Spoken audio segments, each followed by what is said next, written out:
Okay, so we're going to look at this paragraph about poverty, and we're going to go over some examples of sources being cited, so in-text citations, okay? Let's read through the paragraph. Although poverty worldwide may seem difficult to solve, there are a number of programs that developed countries can implement to help reduce it. One principal approach, according to the UN Development Programme, ND, is the promotion of greater gender equality.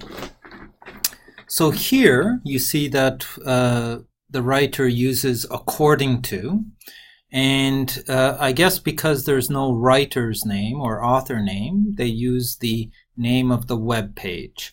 And then because of according to, you put the name and then in brackets you put the year. But in this case, it's a web page without a year, so you put ND. And I see a little mistake. There should be a dot, a period after D. So N dot D dot. Okay. So let's go on. Unfortunately, in many developing countries, women and girls are not treated with the same rights as males in areas like politics, economics, and education.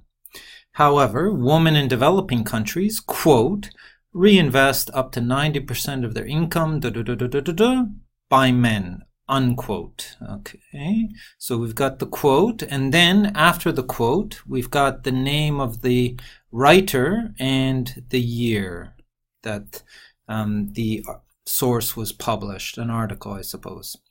Now, in this case, the writer copied the exact same words from the original source. And so the writer correctly put these words in quotation marks. Okay, so this is very important. Any words you copy directly from a source, you have to put in quotation marks. Of course, you have to give the source, the citation, but if the words are copied, put them in quotation marks, even a couple of words. And do you notice also this is the source citation is given at the end of the sentence in brackets, the last name and the date together. Okay. Therefore, one way to raise family income in poorer nations is to increase women's economic power. One example of this is microloans. These are, and then the writer gives a definition. Usually with the definition we use quotes, and so you can see they're copying the exact same words of the definition. So quote, and then unquote, right? So the two quotes, and then here we have the name of the website. I guess again there's no author's name for this, it's a type of dictionary. And then ND again, there's no date for this. This sometimes happens on websites if it's not an article, if it's a web page. The date isn't always listed. Okay, so in this case again, we have direct words copied from a website in this case, and the writer correctly uses quotes, and then afterwards in brackets gives the name, in this case, of the web page and the date, no date, ND, and you can see there's N dot D dot, okay, in brackets. Currently, many women in poor countries have or wish to have small businesses, but need money to start or grow them. Now, in this case, the writer used source information, but put the source information in his or her own words, a paraphrase, I suppose. And so you don't need quotation marks. Okay, so the words weren't copied from the source, but the idea was taken from a source. So it's fine not to use, you don't use quotes here, use your own words, right? And then afterwards you see the name of the writers of the source are provided, in this case in brackets, and instead of writing and, you make this little ampersand, the sign. Okay, and then you give the year of publication, so in brackets. So this is at the end. Yeah. Okay. With loans as low as US $50, women, often mothers, are able to develop small businesses such as chicken farms or food stalls and acquire some financial independence. Developed countries can set up programs in needy countries where women will be able to get microloans, lift themselves out of poverty, and improve the future of their children.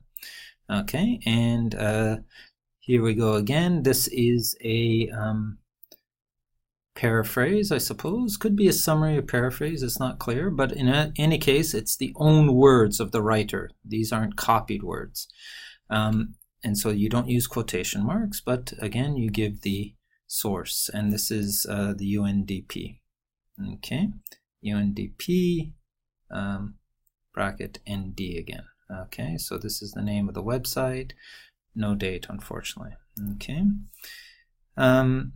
Thus, by increasing gender equality in the economic sector with programs like microloans, okay, so anyways, so as you can see, there are a number of examples here of in-text citation. Okay, so we had at the beginning we had according to, okay, with the name or not in brackets, but then the date in brackets, and then we had another quote, and then at the end we provided the name of the writer and the year, okay, and then some paraphrasing, right? And this is a good example of two authors together with the year. So those are in-text citations. Now here we have the short reference list, and as you might have, if you looked at the PowerPoint, you can see that the entries are in alphabetical order. Okay, and so we have a G here, an M here, a P here, and then an S here. Okay, and in this case, it's either the name of the website or the name of the article or the name of the writer. Yeah, and you don't have to memorize the format of these kinds of things. You can use an online tool that we've provided in the PowerPoint, a link, but you should be able to get a sense of what a correct reference has. It's usually some, the name and a date, and then the title. Okay, but in this case, this is from a journal, so there's some other things you need there as well. But if you enter the information that the website tool asks for, you'll be able to do it. So I hope that kind of gives you an idea about what citation looks like and what a short reference list might look like.